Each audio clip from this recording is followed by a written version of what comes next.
Ouça agora uma palavra de vitória com o pastor Jorge Stutz.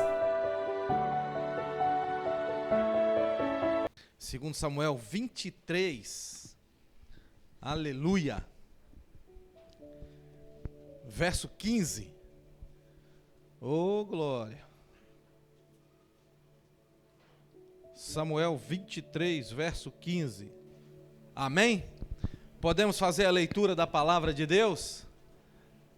Sim ou não? Diz assim então: e teve Davi desejo e disse: quem me dera beber da água da cisterna de Belém, que está junto à porta. Então aqueles três homens guerreiros, aqueles três poderosos, romperam pelo arraial dos filisteus e tiraram água da cisterna de Belém, que está junto à porta, e a tomaram e a trouxeram a Davi.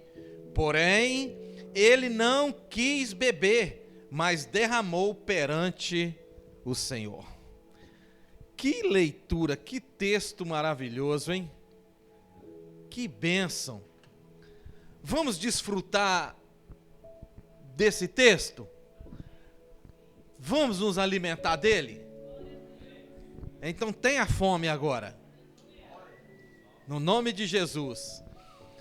Tiago Prates, eu acho lindo por demais esse texto. Escute isso: Davi em Adulão. Davi estava em Adulão e pensou alto. Ele não pediu a ninguém.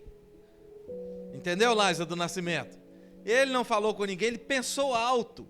Quem me dera beber da água da cisterna de Belém. Belém, de onde o mestre maior nasceu. Davi está pensando alto. Quem me dera beber da água da cisterna de Belém, que está junto à porta. Três guerreiros de Davi ouviu ele falar isso. Então, três homens poderosos, ao ouvir isso de Davi, romperam pelo arraial dos filisteus. Por quê? Porque a cisterna era fechada, era lacrada pelos inimigos, pelos filisteus. Esses três guerreiros de Davi levaram esta palavra a sério quando ele disse: quem me dera beber da água da cisterna de Belém. Levaram isso a sério, e eles romperam pelo arraial dos filisteus, enfrentando gigantes, e tiraram água da cisterna de Belém para Davi. O que é que me chama a atenção aqui dentre essas letras? O que me chama a atenção é a disposição desses homens para servir o seu líder. Isso me chama a atenção. A disposição desses guerreiros para pegar a água para Davi. Eles levaram a sério o que o rei pensou alto, o que Davi pensou alto. O que Davi, na verdade, porque Davi estava em Adulão, treinando aqueles valentes, aqueles homens. Então, eles levaram isso muito a sério e saíram à guerra em busca dessa água. Romperam pelo arraial dos filisteus e tiraram água da cisterna de Belém. Olha como isso é forte. Tiraram água da cisterna de Belém, que está junto à porta, e a tomaram e a trouxeram a Davi. Porém, Davi não quis beber da água, antes derramou aos pés do Senhor. Meu Deus, que coisa extraordinária. Isso me chama a atenção porque esses valentes, eles não foram, ninguém pediu que eles fossem, ninguém exigiu que eles fossem. Davi não exigiu, não pediu. Esse desejo nasceu dentro deles. O desejo de servir o seu líder. Porque o poço sitiado ou rodeado de filisteus, porque já era uma estratégia de guerra. Romperam pelo arraial dos filisteus,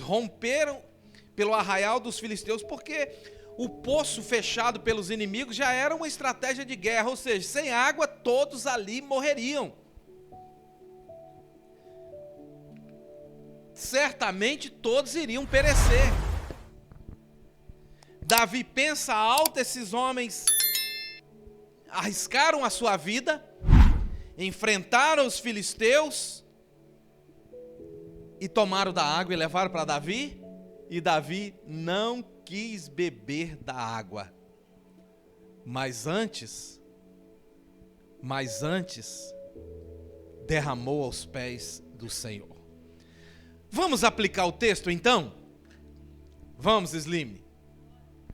Bora aplicar o texto. Preste atenção nisso. Poço separado.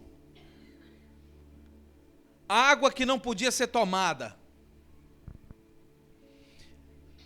A aplicação do texto é o seguinte: é que essa é a nossa história, o que nós acabamos de ler. Porque na verdade, estão atentos? Porque na verdade, Deus nos colocou em um lugar de privilégio, em um lugar maravilhoso. Mas acontece que nós pecamos, nós falhamos. E ao pecar, isso fez com que o poço fosse cercado e a nossa alma constantemente sedenta por essa água. Aleluia. Alguém aqui vai pegar. Essa aqui é a nossa história. Água cercada e nossa alma sedenta. Não poderíamos mais beber dessa água por causa da sujeira, por causa do pecado. O poço estava cercado. Na verdade, Deus nos colocou em um lugar de privilégio, em um lugar de honra. Mas pelo nosso pecado, nós fizemos com que o poço ficasse separado de nós. Não está escrito que o pecado faz separação? Não é isso que a palavra de Deus nos diz? Que o pecado separa o homem de Deus? Que o pecado não agrada a Deus? E agora essa água da vida do poço de Belém, de onde o mestre maior nasceu, não poderia ser tomada. Mas esses 3 guerreiros entregaram a sua vida. Por que é que Davi não quis beber dessa água? E Davi disse depois, no verso 17, que nós não lemos, ele disse assim, não passa aqui, ele diz no verso 17, disse ele, longe de mim, ó Senhor, fazer tal coisa, beber essa água. Beberia eu desta água, que é o sangue dos homens o sangue dos homens que foram com risco da sua vida? Davi então disse, guarda-me, ó Senhor, de que faça tal coisa. Beberia eu o sangue dos homens que foram com risco da sua vida? De maneira alguma. Davi não quis beber. Pois bem, cisterna com a água da fonte de vida separada de nós por causa do pecado. É nesse contexto todo que eu consigo entender que é a nossa história aqui. Porque nós estávamos assim, encavernados, sem futuro, sem perspectiva de vida, desse jeito, e sedento pela água, mas amarrado pelos inimigos, proibido pelos inimigos. Você acredita que um homem possesso, um homem problemático, um homem falido, você acredita que um homem, ele vive isso tudo porque ele quer? Quando nós olhamos para um usuário de droga, quando nós conhecemos a história de um traficante ou qualquer coisa assim, uma pessoa do mal, você acredita que ele é aquilo porque ele quer ou porque tem forças opressoras empurrando ele para baixo? É claro que você pode pensar o seguinte, ele pode tomar uma decisão, né, Ruth? Sim ou não, Ruth? Ele pode tomar uma decisão. E se ele tomar uma decisão, o Espírito do Senhor vai se apossar dele. Mas ele está guerreando ali, e o que é mais alimentado nele é a carne. Você acha que uma pessoa fracassada, que está entregue às ruas, está ali porque quer, ou tem forças opressoras do mal que leva ele para baixo, que destrói a história dele, até que ele toma uma decisão verdadeira, séria, severa, para poder mudar de vida. Então esse aqui é o nosso caso. Estávamos encavernados, e distante de nós estava a fonte de água viva, a água que matava a nossa sede verdadeira. O bom mestre disse para aquela mulher samaritana: você vai tomar dessa água, você vai ter sede de novo. Mas eu tenho uma água que, se você beber dessa água, nunca mais terei sede. Meu Deus, que coisa maravilhosa. Mas essa água está separada, está distante de nós. Não podemos ir até ela. Não tem como chegar a ela.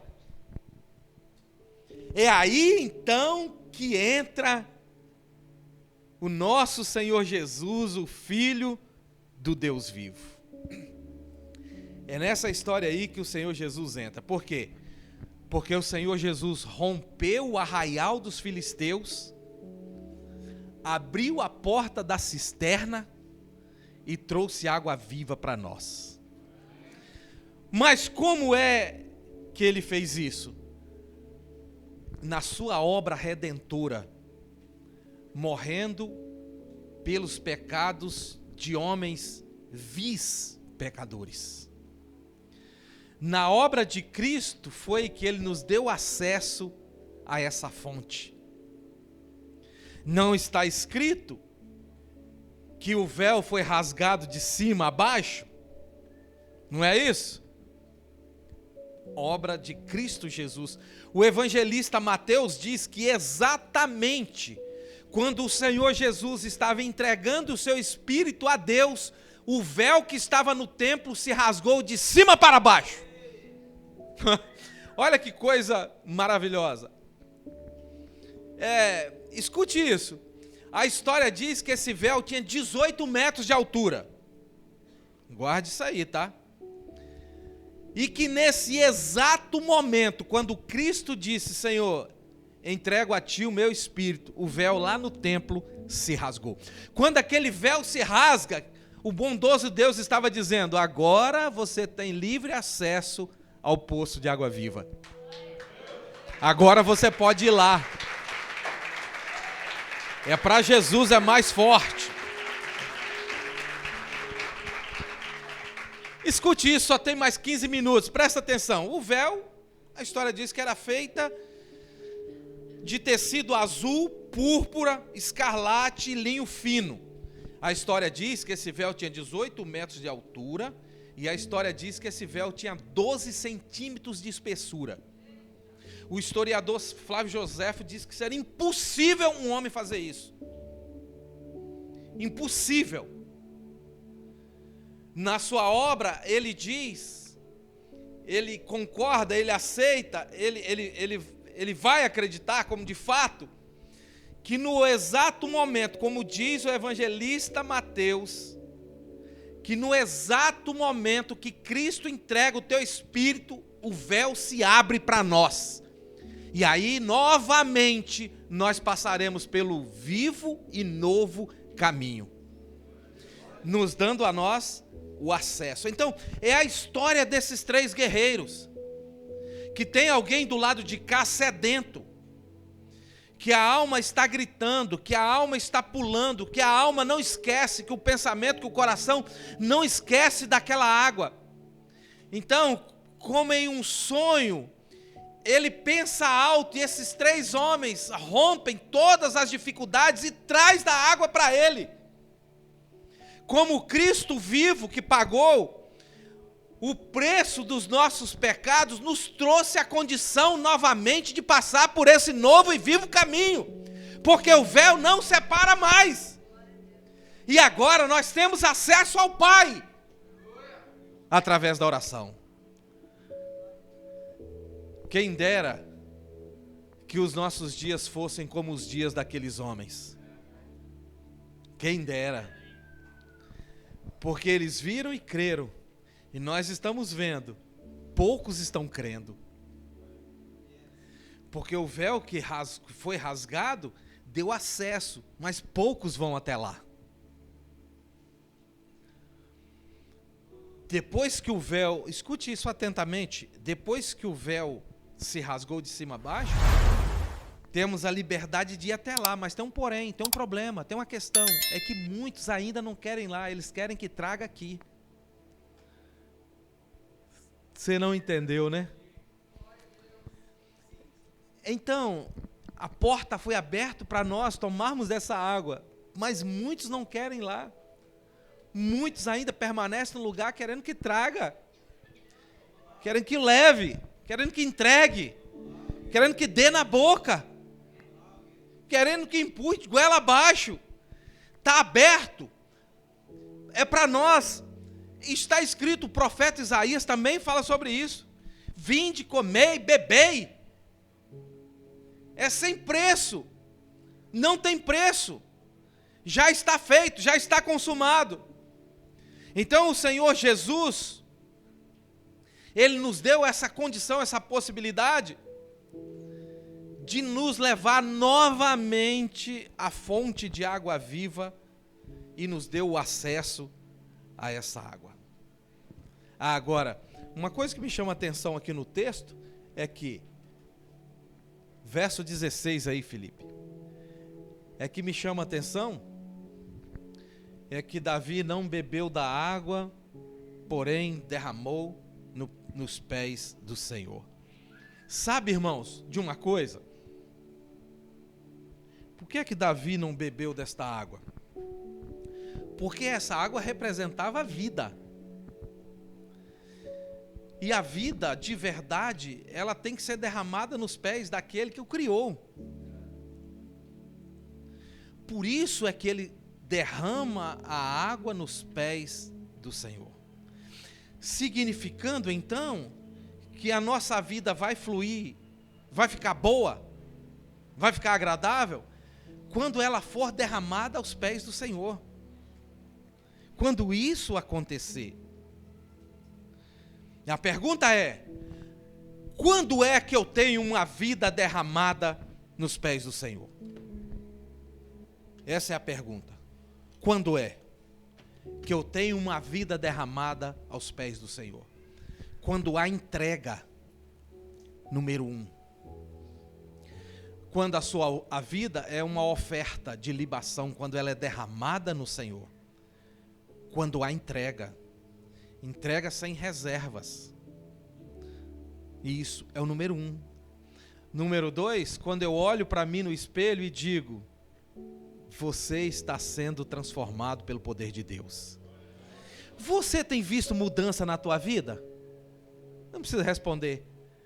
Responde para você mesmo e para o seu Criador. Você tem visto mudança na tua vida? Você sabe. Você sabe, ninguém melhor para saber. Deus, depois você. Você é o tipo da pessoa que olha no espelho e diz: puxa vida, como eu mudei. Porque a igreja está tomada de homens e mulheres transformados de verdade, gente. De verdade. Pessoas que tiveram acesso a esse poço de água viva e que bebeu desta água e que mudou. que mentia não mente mais, que rachava inveja já não tem mais inveja, que gostava de uma contenda, de uma briga, e agora já não gosta mais. Esse é o poder do evangelho que cura. Esse é o poder do véu que se rasga e nos dá a possibilidade de mudar de vida. E de agora não pedir mais ninguém, vai lá e traz para mim. Não, nós é que temos acesso, nós que temos que ir. Eu vejo gente madura, gente velha na igreja. Gente já de cabelo branco, achando que a vida dele está ruim porque o fulano é culpado. Porque a igreja não é boa. Você é do tipo que olha no espelho e diz: puxa vida, como eu estou sendo transformado, como eu mudei. A igreja está tomada de homens transformados. O texto que nós, ora, acabamos de ler, nós estamos falando de homens assim, que foram transformados. Homens que tiveram uma atitude como essa por gratidão. Dos três se entenderem e conversar: puxa vida, olha o que o Davi fez por nós. Você pode parar e refletir sobre a conversa que os três tiveram, que eles entraram em um acordo e disseram: vamos lá. Quando o Pai dos altos céus nos vê caminhando em passos largos para a perdição, para a morte eterna, Ele também disse: vou enviar meu filho para recuperar essa geração perdida. Esses três homens conversaram entre si, gratidão. Tipo assim: olha o que Davi fez por nós. Se morrermos, vale a pena.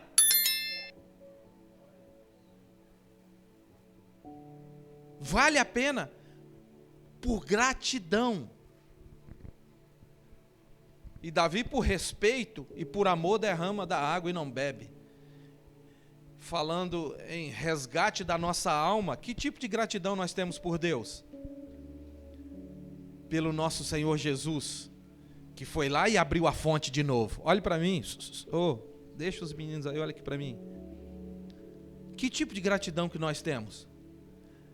Pelo nosso Senhor Jesus, que passou humilhação por nós, sendo Deus, e suportou até o fim. Que tipo de gratidão nós temos? É você ter que olhar para o espelho e descobrir se você tem mudado. Ninguém melhor do que Deus e você para saber disso. Porque para o homem a gente passa uma maquiagem e tá beleza. Mas você precisa analisar se você tem mudado. Se tem sido melhor pai, melhor filho, esposo, esposa. Se tem abandonado essa ideia de caçar confusão com um com o outro. Graças a Deus aqui não tem isso. Mas você tem que se analisar. É como Paulo disse, é você que tem que se analisar. Não podemos ficar olhando para os lados, para um e para outro, porque tem alguém aqui que está precisando de cuidado, está precisando de atenção, ó. Eu e você.